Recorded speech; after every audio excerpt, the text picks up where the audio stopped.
விஜயோட அறிவிப்பு அதிமுகவுக்கு தற்பொழுதைக்கு பின்னாடி மேபி ஜனவரியில் அவர் மனம் மாறி வரலான்னா நான் அந்த ரூல் அவுட் பண்ணலை. பட் அதுக்கு வாய்ப்புகள் குறைவு. அதாவது விஜயோட பொலிட்டிக்கல் பர்சனாலிட்டியை பார்த்தவங்களுக்கு அவர் ஏடிஎம்கேவோட போனாலும் ஏடிஎம்கேக்கு நிரம்ப நெருடல்கள் இருக்கும். அவர் தன்னை தலைவராக எடுத்துக்கிறாருங்க. அப்போ என்ன அவர் சிஎம் ஆகிட்டு எடப்பாடி டெப்டி சிஎம் இருப்பார். 53 வருஷம் கட்சி, 30 வருஷம் தமிழ்நாட்டை ஆண்ட கட்சி, அவங்க டெப்டி சிஎம்மும் இவர் அன்டெஸ்டட் ஓட் பேங்க் இவர் சிஎம்மாக இருப்பார். அவங்க ஒத்துக்க மாட்டாங்கன்ற நான். அதாவது அது நல்லது கெட்டதுக்கு நான் போக விரும்பலை.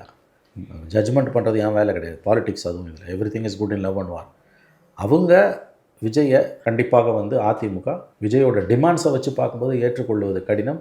இந்த அலையன்ஸ் வந்தாலும் அது ஒர்க் அவுட் ஆகாதுன்னு தான் எனக்கு தோணுது. விஜயோட ப்ளோட்டோட ஈகோவை ஏடிஎம்கேவால் சாட்டிஸ்ஃபை பண்ண முடியாது. தாவேக்கா திமுகன்னு அவர் சொல்லிகிட்டே போகிறாருங்க. அவர் ஏதோ ஒரு உன்னதமான ஒரு எண்ணம் அவருக்கு இருக்கிற மாதிரி தான் தோணுது. உன்னதமானதான் உண்மத்தம் பிடித்தன் எண்ணம்னு அதை சொல்லணும். என்ன எண்ணம் சார்? தான் ஜெயிச்சிட முடியும், சிஎம் ஆகிட முடியுன்றாரு அவர். ஆச்சி ராயல் குலோப் ஜாமுன் பேக்ஸ் 1 வாங்கினால் 1 இலவசம்.